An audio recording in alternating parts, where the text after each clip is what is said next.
Bonjour à toutes et à tous, très heureux de vous retrouver à nouveau pour une vidéo de présentation de Phase Manager 7.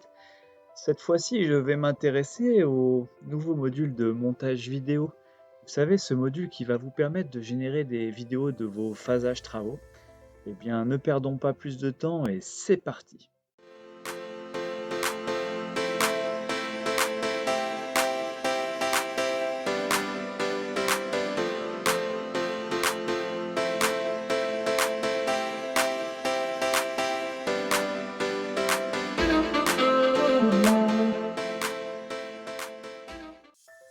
On se retrouve donc dans l'interface de conception du phasage, interface depuis laquelle je peux accéder au fameux Live View, ce simulateur que nous pouvons actionner à tout moment et voir nos différents travaux s'exécuter comme ceci. Moi, ce qui va m'intéresser, c'est principalement le mode montage que voici. Et puis, je vais tout de suite aller sur le montage que j'avais un peu préparé.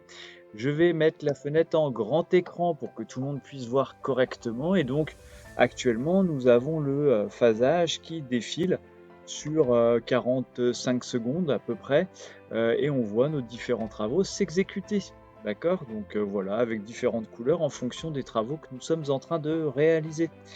Eh bien, je vais donc vous montrer comment on peut faire évoluer tout ça. Si on se déplace un petit peu ici, première chose que je vais chercher à faire, vous voyez ici, je commence à travailler sur mon quai 1, c'est pour ça que cette zone s'allume. Eh bien, à cet instant, je vais lui demander d'ajouter une nouvelle zone d'impression. Je vais aller chercher la zone que j'ai appelée Zoom, ici, sur laquelle je vais cliquer. Et donc ici, maintenant, hop, je viens zoomer directement sur la zone de mes différents quais pour voir un petit peu ce qu'il se passe. Très bien. Et donc on voit que j'ai des travaux qui se réalisent sur chacun des quais. Une fois que les travaux sont terminés, ils apparaissent en bleu turquoise. Très bien. Bon, voilà, admettons que ça me convienne. Ce que je peux faire, ici, je vais pouvoir évidemment mettre une transition en fondu, par exemple, entre nos deux planches. Et bien, quand je vais lancer l'animation, on voit toujours notre phasage qui déroule.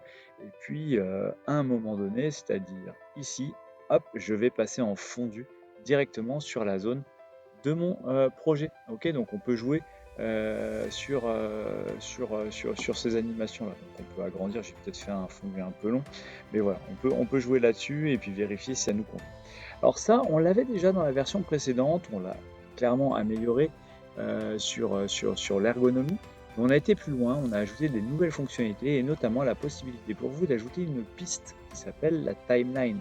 Alors cette timeline, c'est quoi? C'est pour vous la possibilité d'ajouter une séquence temporelle et pourquoi pas afficher ici, on le voit, j'ai une période qui apparaît en haut, je vais essayer de la centrer et la mettre ici, comme ceci. Donc là, je vois la période que je vais déplacer, vous allez voir que la période va évoluer.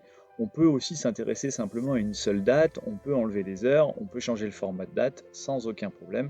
On peut choisir des couleurs, on peut changer évidemment la taille de notre annotation, la positionner exactement là où on souhaite, comme par exemple ici. Et puis quand ça nous convient, eh bien, on va pouvoir le valider. Donc voilà, je valide, je sélectionne mon objet comme ceci et je clique sur play et on voit notre animation dérouler. C'est intéressant d'avoir la date, comme ça permet de savoir à un instant T où on se situe sur le planning. Voilà, ça c'est un premier élément. Alors d'ailleurs, je suis simplement concentré là-dessus, sur cette mettre une date qui pourrait correspondre à tout le projet. On peut également changer la période sur laquelle on va afficher cette date. On peut d'ailleurs sur cette date afficher un fondu en entrée et un fondu en sortie, ce qui permet, vous allez le voir ici par exemple quand je démarre, d'avoir le texte qui apparaît tranquillement en fondu, comme ceci, pour arriver à sa couleur maximum. Et puis ensuite, il peut également disparaître en fondu, c'est ce qui va se passer ici. Et puis là, on pourrait se dire, bah, tiens, ça m'intéresse de remettre une annotation. Alors on peut tout simplement copier celle-ci, comme ceci, et puis la coller là par exemple. Hop, je vais la coller, vous voyez qu'elle apparaît automatiquement ici. Je peux les ajuster. Et puis cette nouvelle annotation qui est ici, je vais la sélectionner et puis je vais la positionner par exemple à un autre endroit. Je vais dire bah tiens, ça m'intéresse maintenant qu'elle soit à cet endroit. Ok. Et puis peut-être que je vais pas mettre de fondu. Si je vais laisser un fondu en sortie, je vais surtout supprimer le fondu en entrée. Et même chose ici, je vais changer le fondu en sortie, je vais l'enlever. Comme ça, je vais avoir une transition franche. Je clique sur play, j'ai mon titre qui apparaît en haut.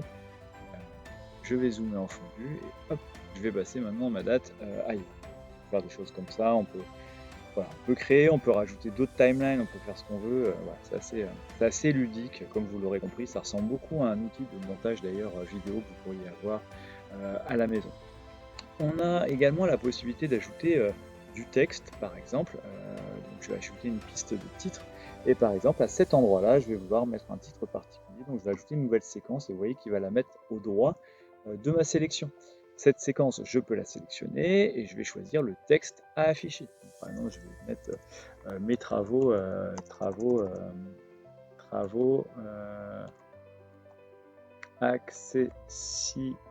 alors, accessibilité PMR, par exemple. Voilà, je vais faire des travaux particuliers au niveau de mes quais. Et puis, je vais choisir une couleur particulière également. Je vais mettre une taille également particulière, comme ceci. Je déplace ma timeline. On voit le texte apparaître. Je peux le positionner. Et puis, ici, je vais le mettre ici, par exemple. Voilà, ça me va bien ici. Puis, je vais peut-être le mettre un peu plus gros. Comme ça, on verra un peu mieux, comme ceci. Je fais apparaître mon titre. On peut d'ailleurs faire le choix lui aussi de la faire apparaître en fondu et ainsi de suite, et de faire disparaître en fondu, comme tout à l'heure. Donc là on a quelque chose comme ça, et puis là aussi pareil, je peux ajouter d'autres textes et m'amuser avec tout ça, etc. Hop, voilà, et hop, travaux de mise en accessibilité. Okay. Donc ça c'est plutôt sympa, et donc ça marche plutôt. On a la possibilité, enfin, je vais rajouter une dernière piste, c'est la possibilité de mettre une piste audio. Donc là, ça fait sens parfois d'agrémenter son livrable avec une piste audio. Donc il suffit d'aller chercher. Je prends une piste que j'avais déjà ici, donc elle va s'intégrer. Là, il est en train de charger l'audio, pardon. Et donc l'audio apparaît ici. Je peux la caler là, l'ajuster. Également, hein, vous l'aurez compris, je vais pouvoir jouer sur mon fondu en entrée et mon fondu en sortie, de façon à ce que la musique elle monte progressivement et elle disparaisse également progressivement. C'est toujours un peu mieux que les choses qui apparaissent brutalement. Pareil, le volume, je peux le réduire, hein, parce que la vidéo, l'audio va être assez fort. On peut réduire un peu le volume si jamais ça nous intéresse. Je vais faire play, je vais me taire pour que vous puissiez entendre l'effet que cela peut avoir.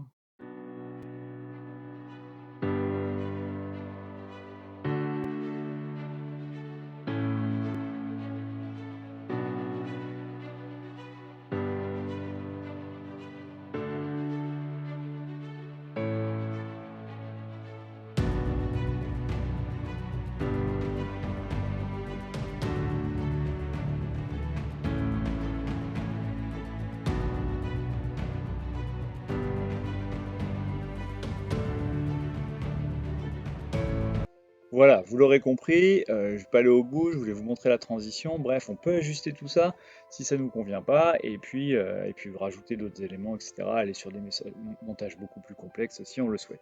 Une fois qu'on a fait ça, on peut évidemment générer une vidéo. Donc ici, il suffit simplement de générer sa vidéo et puis dire bah tiens, je souhaite l'enregistrer par exemple sur mon bureau, et donc elle va s'enregistrer automatiquement sur le bureau. On peut choisir la qualité qu'on veut de sortie. Je vais rester sur une qualité légère comme ceci, je démarre et donc il va me générer ma vidéo qui va m'enregistrer sur mon bureau. Okay, donc là il joue l'animation, ça lui permet lui de faire toutes